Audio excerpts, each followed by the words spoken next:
प्रणाम, नमस्कार। मैं अंकित गहरोला, आप देख रहे हैं इस वक्त लोकार्पण। महाशिवरात्रि का दिन है आज। आप सभी को सबसे पहले महाशिवरात्रि की ढेरों बधाइयां। आप सभी को बता दूं, मैं इस वक्त महादेव के ससुराल के ठीक सामने मौजूद हूं। तो आपको लग रहा होगा ये कहाँ है, तो मैं आपको बता दूं, हरिद्वार कनखल में मौजूद हूं मैं। कनखल में दक्षेश्वर महादेव के नाम से विख्यात राजा दक्ष, प्रजापति राजा दक्ष का ये जो मंदिर है वो कहा जाता है, और ये भी कहा जाता है कि महादेव का ससुराल है ये। क्या कुछ पौराणिक कथाएं, क्या कुछ चीजें हैं, आप सभी को बतलाता हुआ चलूंगा। मगर उससे पहले अंदर चलते हैं कि क्या कुछ प्रांगण में अभी चल रहा है, किस तरीके के अंदर चीजें हो रही हैं। क्या सच में लोग जिस तरीके की यहाँ पे मान्यता है उस तरीके से आते हैं, या फिर आराम से, या फिर बिना घूमते फिरते आ जाते हैं। मगर आज महाशिवरात्रि है।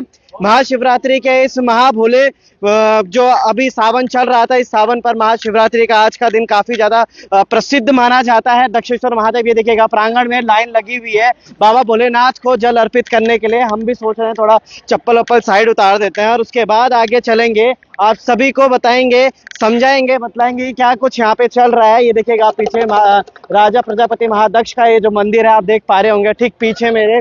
कितना बड़ा, कितना सुंदर, कितना स्वर्णिम लग रहा है इस वक्त। और ये जो लाइन है, ये लाइन आप देख पा रहे होंगे, यहाँ से शुरू है और आगे बढ़ते हुए ना जाने कहाँ तक ये जाएगी। और उसके बाद गोल घूमते हुए अंदर शिवलिंग के पास, यानी कि दक्षेश्वर महादेव के पास जाएंगे और फिर जाकर जल अर्पित करेंगे। तो ये लाइन अभी से नहीं, मैं थोड़ा लेट जरूर हो गया हूँ, क्योंकि ऋषिकेश से हरिद्वार पहुंचना और अभी इस भीड़ भाड़ के इलाके में तो थोड़ा सा टाइम जरूर लग जाता है। मैंने सोचा क्यों ना, पिछली बार मैंने आपको दिखाया था कि किस तरीके से वीरभद्र महादेव के मंदिर के पास तमाम चीजें चल रही थी। पहले सावन के बारे में मैंने आपको वहां पे बताया था, और अब दूसरा सावन के बारे में मैंने आपको बताया था किस तरीके से चंडीगढ़ के महाशिव मंदिर में किस तरीके से जल अर्पित किया जाता है। और आज यहाँ पर महाशिवरात्रि, और ये देखिएगा तमाम जो लोग हैं यहाँ पर मौजूद हैं। मैं भी राजा दक्ष के दक्षेश्वर महादेव मंदिर के ठीक सामने मौजूद हूँ। यहाँ पर मैं आपको बता दूं तो बाबा भोलेनाथ की मूर्ति है, जिस पर उन्होंने माता सती को उठाया हुआ है। और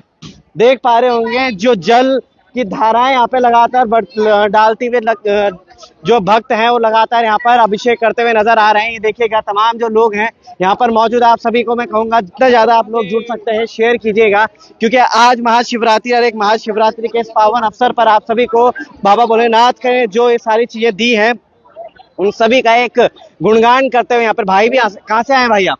गाजियाबाद से आए।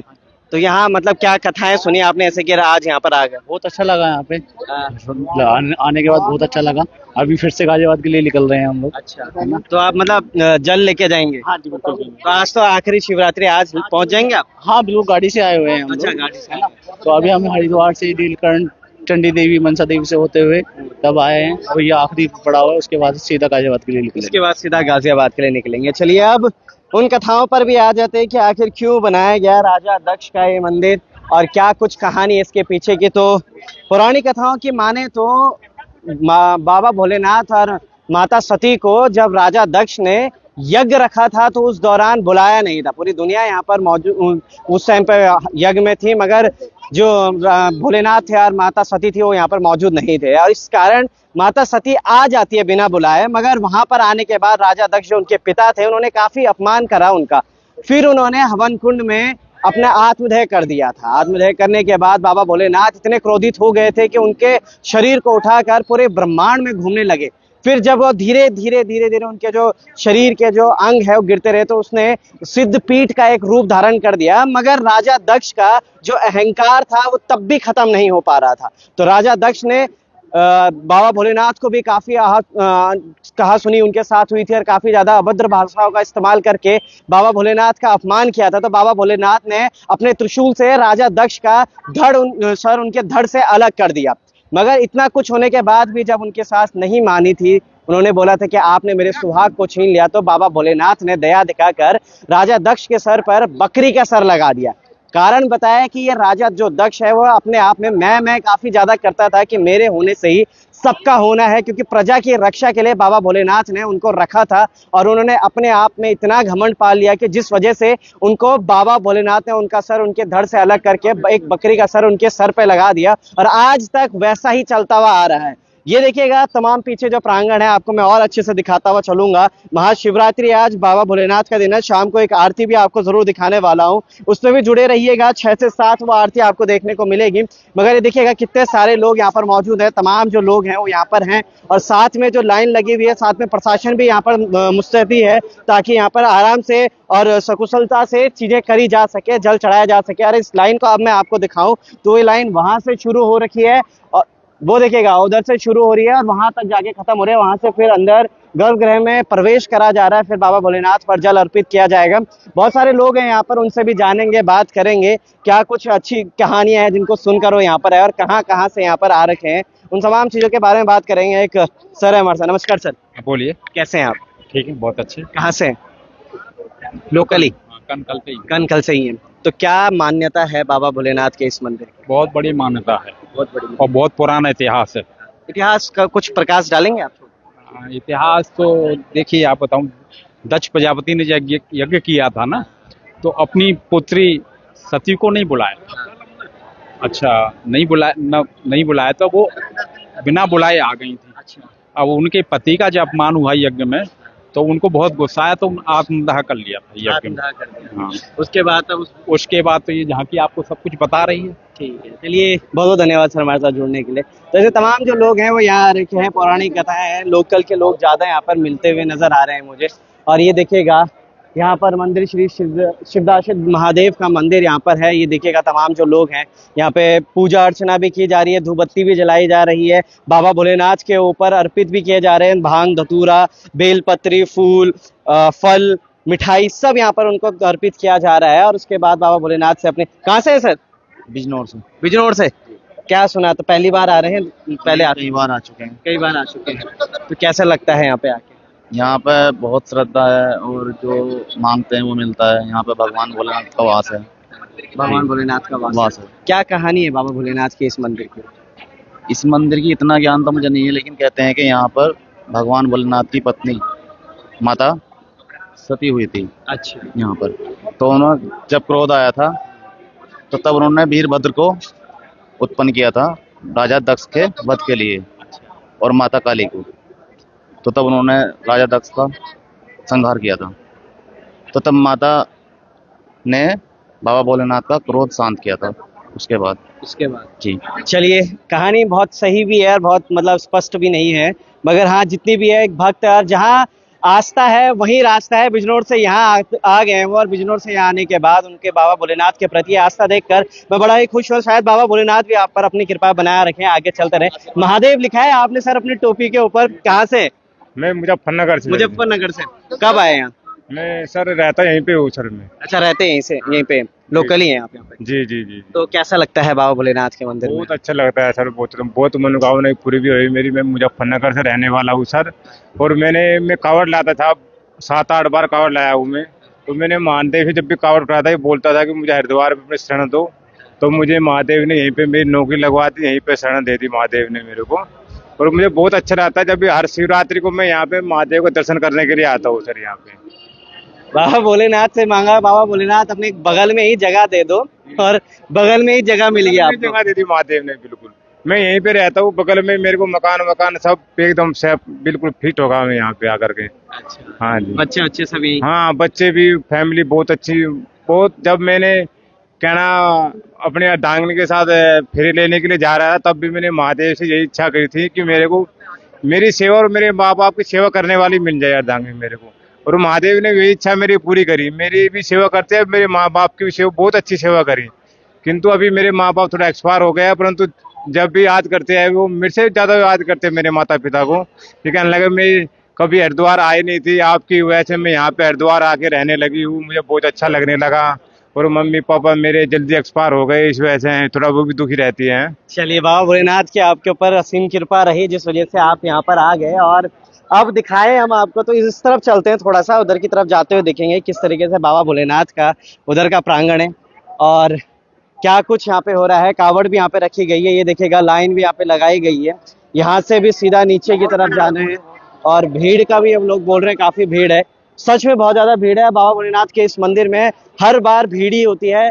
ये सत्यशिव साधना यहाँ पे बाबा भोलेनाथ का शायद साधना की जाती होगी यहाँ पर। और इतना ज़्यादा मुझे नहीं पता, मगर यहाँ पे फूल पत्ती बेलपत्र धतूरा भांग सब यहाँ पे चढ़ाया जा रहा है। और बाबा भोलेनाथ की असीम कृपा के साथ यहाँ पर सभी लोग मौजूद हैं। ये देखिएगा एक लाइन यहाँ से भी लगी हुई है, तो इस लाइन और इस लाइन का मतलब ये हो जाता है कि भाई हाँ, बाबा भोलेनाथ के प्रति इतनी श्रद्धा बनाए रखना और इतनी तमाम चीजें बनाए रखना, तो ये सिर्फ उत्तराखंडियों में ही हो सकता है। और ऐसा नहीं कहूंगा मैं सिर्फ उत्तराखंड में, बाहर के लोग भी हैं जो कि इतनी बाबा भोलेनाथ पर श्रद्धा रखते हैं। और जहाँ आस्था है वहीं रास्ता। मैं हर बार कहता हूँ कि हमारे उत्तराखंड को देवभूमि कहा जाता है, इसलिए नहीं कहा जाता है कि यहाँ देवी देवता वास करते हैं, बल्कि सच में देवी देवता वास करते हैं। हर कण कण में, हर पत्ते में, हर हवा में, हर बच्चे में यहाँ बाबा भोलेनाथ या फिर हमारे देवी देवता रहते हैं, वास करते हैं। चाहे हम किसी भी चीज की बात कर लें, चाहे हम हवा की बात कर रहे हैं, लकड़ी की बात कर रहे हैं, जहां आस्था बन जाती है लोगों की, तो वो अपनी आस्था को बनाए रखने के लिए किसी भी देवी देवता को, चाहे लकड़ी हो, पत्थर हो या फिर पेड़ हो, पौधा हो, उसमें ढूंढ लेते हैं और अपनी अपनी भक्ति करना शुरू कर देते हैं। देखिएगा इस पूरे प्रांगण को देखने के बाद मैं आप सोचता हूँ क्यों ना आपको माँ गंगा का भी दर्शन कराया जाए। माँ गंगा के दर्शन कराने के बाद आपको फिर से वापस लेके आया जाएगा। बम बम बोले के नारे लग रहे हैं, थोड़ा सा मुझे उधर आने दो भाई, हाँ थोड़ा सा। तो बम बम बोले के नारे और नारों के साथ तमाम जो लोग यहाँ पर है, आस्था बनी हुई। देखिएगा ये शायद बरगद का पेड़ है और यहाँ पर भी आस्था बनी हुई है लोगों की। तमाम जो लोग हैं यहाँ पे बने हुए हैं। पंडित जी यहाँ पे मौजूद हैं, पंडित जी लगातार करते हुए। नमस्कार सर, कैसे हैं आप? बढ़िया अच्छे हैं। बढ़िया मस्त। हाँ कब से हैं यहाँ पे आप? हम तो बचपन से हैं। बचपन से ही? हाँ महादेव की सेवा हो रही है। मतलब आपने बचपन से यहाँ पे इस मंदिर को छोटे से बड़ा होता भी देखा होगा। हाँ बहुत कुछ क्या देखा। बदलाव देखे आपने, क्या चमत्कार और बने हैं? बहुत सारे चमत्कार देखे। महादेव यहाँ पर 1 महीने में आते हैं, श्रावण मास में शिवरात्रि पे बोल बम नारा लगता है। जो भी भक्त लोग मांगते हैं सबको मिलता है। सबको मिलता है, जो भक्तजन मांगते हैं हाँ उनको सबको मिलता है। क्या कुछ कहानी है बाबा भोलेनाथ की यहाँ पर महादेव की ससुराल है ये। राजा दक्ष का यज्ञ हुआ, अच्छा। सती माता और शिव जी नहीं आए। हाँ, हाँ, उसके बाद महादेव ने यहाँ पर तांडव नृत्य किया है और वीरभद्र आए, उनका गला काट दिया राजा दक्ष का। राजा दक्ष का गला काट दिया था। हाँ कारण क्या था पंडित जी ऐसा? कारण ये था, प्रयागराज में यज्ञ हुआ था तो उस समय इनसे ससुर और दामाद से कहासुनी हो गई थी, तो इसलिए वो यहाँ ये कनकल नगरी है राजा दक्ष की। यहाँ पर राजा दक्ष का महल है। यहाँ पर सती माता उनकी कन्या है। सती माता का विवाह शंकर जी के साथ हुआ, तो यहाँ पर राजा दक्ष ने यज्ञ रचाया, तो शिव और सती को निमंत्रण नहीं दिया। इस वजह से महादेव यहाँ क्रोधित हो गए और ये सब तांडव नृत्य हो गया यहाँ पर। पंडित कोई एक ऐसा जो मंत्र हो जो आप बोलना चाह रहे हैं हमारे जनता को, कुछ एक ऐसा बाबा भोलेनाथ? यहाँ पर महादेव का मंत्र है, नमः शंभवाय च मयो भवाय च नमः, शंकराय च महेश्वराय च नमः, शिवाय च शिवतराय च नमः, सांब सदा शिवाय नमः, दक्षेश्वराय नमः, नीलेश्वराय नमः, दुख भंजनाय नमः, दरिद्र भंजनाय नमः, सिद्धेश्वराय नमः, श्री नीलकंठाय नमः। अर्थात ये यहाँ मेन केंद्र है, ये महादेव का मेन केंद्र। यहीं पर आते हैं, बाकी कैलाश पर फिर चले जाते हैं। अच्छा, इसका मतलब श्लोक का मतलब ये है? इस श्लोक का मतलब हाँ।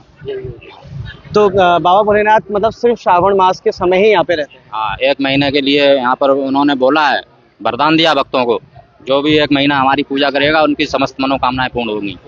हाँ 1 महीने लगातार? 1 महीना लगातार। तो ये गंगा घाट कौन सा घाट बोला जाता है? ये दक्ष प्रजापति घाट। दक्ष प्रजापति घाट। गंगा मैया यहीं पे ऐसी बहती यहाँ पर आई हुई हैं, अपने महादेव का जल चढ़ता है यहाँ से गंगा मैया का, और सब प्रसन्न रहते हैं सब। बहुत बहुत धन्यवाद, आशीर्वाद आपका। और अब चले थोड़ा सा नीचे चलेंगे, वो देखिएगा माँ गंगा यहाँ पर मौजूद हैं। और माँ गंगा में जो अपने हर कोई पाप धोता हुआ नजर आ रहा होगा इस वक्त ये तमाम जो लोग हैं। हालांकि थोड़ा सा बड़ी हुई भी अभी इस वक्त गंगा मैया लग रही हैं, मगर सेफ्टी भी बहुत ज़्यादा ज़रूरी है। उधर बैरिकेड जरूर कर रहा होगा शायद, या फिर चेन वेन की मदद से वो लोग वहाँ पे पहुंचे हुए हैं। मगर तमाम जो लोग और मतलब ठीक है, सारी चीजें बढ़िया है। माँ गंगा हमारे सभी पापों को दूर करती है, निवारण करती है, मगर साथ ही साथ माँ गंगा को भी क्योंकि मैं अभी देख पा रहा हूँ यहाँ पे 3-4 चप्पलें भी बह रही हैं, किसी के कपड़े बह रहे हैं, किसी के कुछ बह रहा है यहाँ पे। तो ये सारी चीजें भी थोड़ा सा हमें ध्यान रखना पड़ेगा कि अगर हमारी आस्था बनी हुई है तो हमें उस आस्था को बनाए रखने के लिए अपनी माँ गंगा को भी साफ सुथरा रखना बहुत ज्यादा जरूरी है, क्योंकि अगर माँ गंगा हमें साफ सुथरा रख रही तो हमारा भी एक फर्ज बनता है, हमारा भी ये चीजें बनती है कि भाई हाँ चलो क्यों ना हम भी साफ सुथरा गंगा के घाटों को साफ रखें। पर ये भी चीज आपको दिखाऊंगा जरूर, हर की पैड़ी की तरफ चलेंगे थोड़ी देर में, क्योंकि आज आखिरी जल अभिषेक यहाँ पे बाबा भोलेनाथ का जो कांवड़ यात्री है वो लेके जाएंगे, और उसके बाद पीछे क्या छोड़ देते हैं उन सब तमाम चीजों को भी लेके बताएंगे आपको, क्योंकि बाबा भोलेनाथ की नगरी से माँ गंगा को तो अपनी नगरी लेके चले जाते हैं, मगर माँ गंगा के लिए घाटों के किनारे क्या कुछ छोड़ जाते हैं उन तमाम चीजों पर भी हम बात करेंगे, और किस तरीके से शासन प्रशासन उन तमाम चीजों पे नजर भी रखता है। मगर एक बार फिर से प्रांगण को देखेगा कितना सुंदर कितना भव्य लग रहा है, बाबा भोलेनाथ का ये प्रांगण है, और बाबा भोलेनाथ के इस प्रांगण में तमाम बच्चे बूढ़े मातृशक्ति जवान हमारे बुजुर्ग हर कोई यहाँ पे मौजूद है, और ये देखिएगा कितना सुंदर यहाँ पे लग रहा है। बम बम भोले हर हर महादेव के नारे लगातार आगे आपको सुनाई दे रहे होंगे। इस वक्त क्या कुछ होता है, आज महाशिवरात्रि है, महाशिवरात्रि के इस पावन अवसर पर हरिद्वार पर मौजूद हूँ, हरिद्वार के हर एक अपडेट आप तक पहुंचाऊंगा, बनाए रखूंगा आपको लोकार्पण के साथ, किस तरीके से हरिद्वार में महाशिवरात्रि को मनाया जाता है। आप सभी की भी शायद आज छुट्टी होगी तो आप भी बने रहिएगा, लाइव के साथ जुड़े रहिएगा। तब तक के लिए बहुत बहुत धन्यवाद। जय हिंद, जय भारत, हर हर महादेव।